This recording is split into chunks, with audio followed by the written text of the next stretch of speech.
with one in-game injury. It's Langley. He's in the protocol. So he's day to day. We'll see how he feels on Wednesday or Thursday. But right now he's in the protocol. Questions? I have to ask, with the report that came out this morning, was there any discussion between you and John Elway over what did or did not transpire last? I've spoken to John. That's a private conversation, obviously. But Nikki, to be honest, that's the least of my worries. Our article. It's been worse things written about me. Yeah, I'm assuming, but that's not my concern. My concern is the football team, these coaches, and we have a big game on Monday night. That's my only concern. What's written, what's being said. I can't worry about that. That's nonsense to me. It is. It really is. Does that apply then, and do you consider or think about your own future at all based on these last two losses? I don't. And again, it's about my coaches and my players. We have a great staff.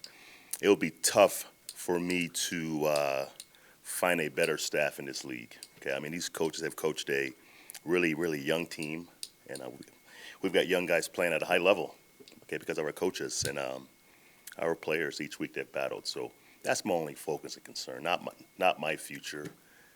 My ultimate focus is really Oakland Raiders, on next Monday night, so that's where my head is right now. Playoffs not possible now.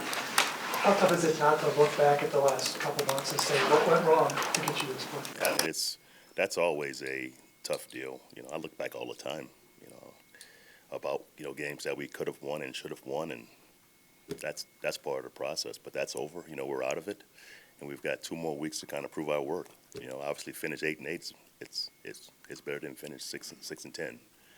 So right now we're focused on Oakland Raiders. It's very simple for us right now. Balance over the next couple of weeks evaluating young guys that could play a role next year? They're already playing. They've been playing for 10 weeks. Who's left? So that's already been happening. So that won't be a topic of discussion at all. They're already playing.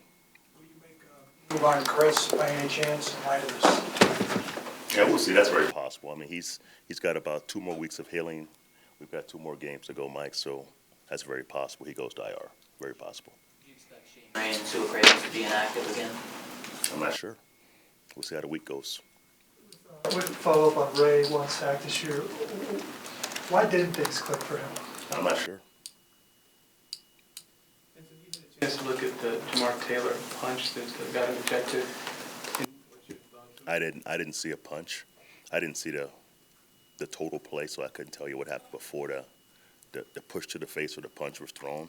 I didn't see a punch, so I'm not sure what was called. He said he didn't punch the guy. He said he kind of mushed him with his open hand. He can't do that either. So it's all against the rules. So he was tossed for not being very smart there.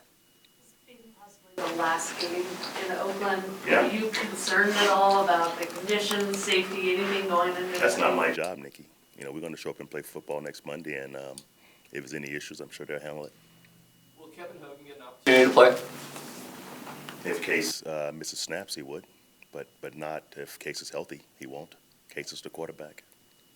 This team hasn't had back-to-back losing seasons since the early 70s. Is that even in part of the thought process or something that's being discussed by you guys? Absolutely. I mean, we want to win, So, I mean, these next 2 games are important for us to finish the right way, and that part's very important to me. It's about winning, right? I mean, that's what it's about. It's not about losing. It's about winning. So that's very important to our football team and our coaches. Do you feel the team has improved over a year's time? Absolutely, we have. We've made some changes, obviously.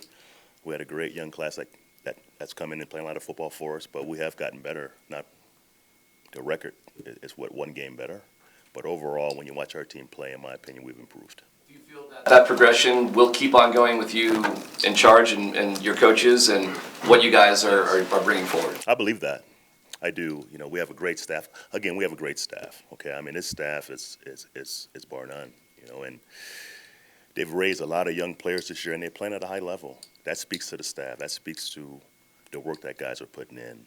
And the culture that we're building here. I mean, it can be a bad deal if the staff wasn't in place, in my opinion. Hard to quantify, but how would you I guess, put into some sort of perspective your growth as a head coach from day one when you were hired to where we're at today? I think everyone grows on a job. Obviously, it's a big job, and your first time doing it, it's some things you don't know, but you figure it out and you grow and you get better together, as a staff and as a team. So, again, it's been a tough year as far as the wins, but as far as how the team's played, I'm very proud of this team. I really am. Have you had any second thoughts about kicking field goal on 4th and 1 over the past couple days, 48 hours? I have not. It was the right move for our football team, right? So I watched the third down play, and it didn't look good. And it was more than 4th and 1 in my opinion. I'm watching the spot, so I took the field goal. We had 4:35 left with 2 timeouts and a 2-minute warning. And our defense is playing good football, and my thought was to at least, go 3 or 4 or 5 plays and get the ball back and still have 3 minutes to get a field goal to win. So that was the right call for our football team.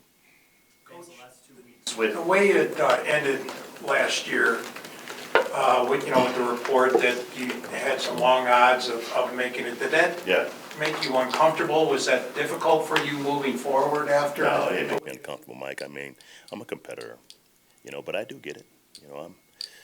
It's about winning football games, and it's not my job to hire or fire me. So I'm just going to work. That's my job. So we have a game next week against Oakland, and that's my focus. But as far as that report last year, didn't move me at all. Defense is keying in so much on the run. What's prevented this offense from really capitalizing in the pass game with some of the numbers you played? We have to win some one-on-ones. I mean, even Saturday night, they played a lot of man press coverage, and we got to win more.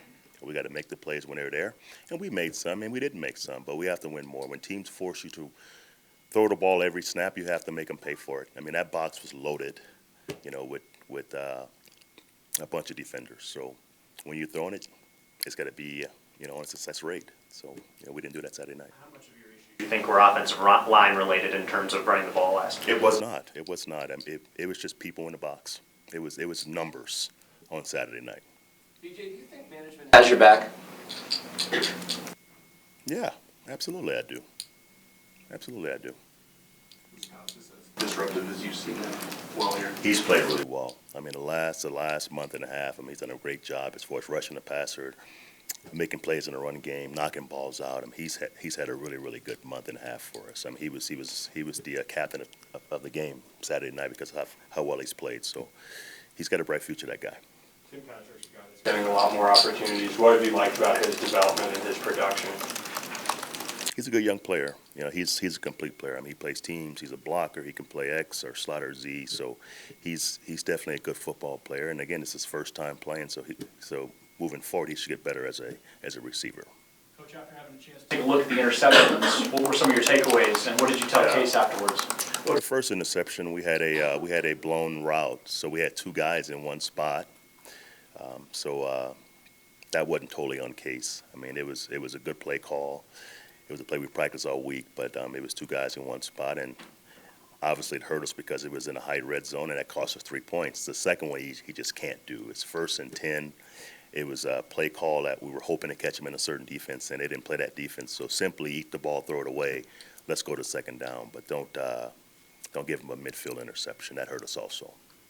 Did you talk to Case about potentially moving Booker on that very last play on the 4th down, where Booker's on his left, you have Peppers comes from the right? Does he have the freedom to go ahead and move him He does, pre-snap? but that wasn't the issue. Peppers was covering Matt Lacoste, so when Matt blocked, he added on. That was the only issue there. So that 4th down play, if you ask Billy, that wasn't a great play call for Case. We can do better there for Case. With a cover 0 coming.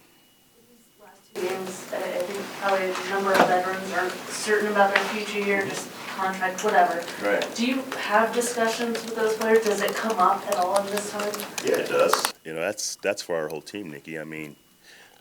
For players and coaches, every game we play in coaches is our resume. So to say, what are you playing for? You're out of the playoffs. That doesn't pertain to us. Okay, every game I coach and these players play is their resumes. So we're playing, okay, and we're playing good football next Monday. Thomas gets his first interception on Saturday. His play, had it improved to a point where you felt like he needed to be used more on defense, or was Seward's decline more, the reason why he had more opportunity? It was more about Damani. It was more about our structure in the back end with Justin playing more nickel. Damani was next up as far as playing the half-field safety. It was a simple coach's decision. Games, have you had any where you were down to one corner for a stretch when Bradley's getting stitches? Never happened before, but we made it through about a quarter with Justin playing some base corner and Thomas playing some sub corner. It's never happened to me before in any game I've ever coached in, but it happened Saturday. First time for everything, right? I'm sorry? Yadam and Barrett this week, do you think they'll be? I'm hoping yes. Yes, especially for Shaq. Obviously Shaq wants to get out there and prove his worth. He's got 2 more games, and Yadam's made a lot of improvements, so he wants to play also. Complications or issues? Just a big cut on his lip. Just a lot of soreness. Is that from not wearing mouthpiece? No, he wore mouthpiece. No. Okay, thank you very much. Thank you, guys. Thank Thank you. you, Coach. Appreciate it.